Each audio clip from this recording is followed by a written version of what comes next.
Pemirsa, hari ini 9 Juni 2019 adalah hari terakhir liburan sebelum besok kembali ke aktivitas masing-masing.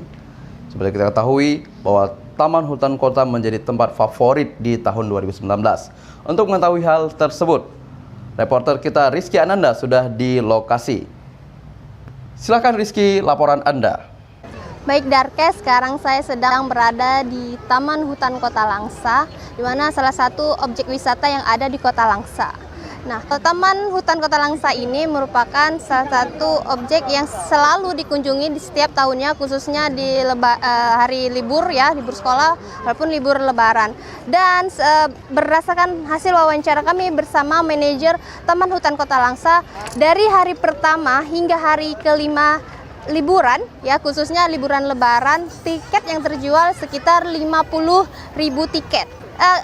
Dan pengunjung yang datang itu datang dari berbagai daerah seperti dari Riau, kemudian dari Banda Aceh, Semelu, kemudian dari Kota Kuala, Simpang dan lain sebagainya.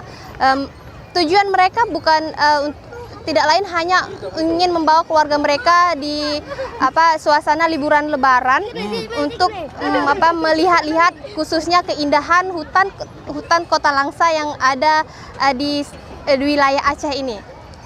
Demikian Darkes, laporan dari saya, kembali ke studio. Baik, itulah laporan reporter kami Rizky Ananda yang langsung berada di Taman Hutan Kota Langsa.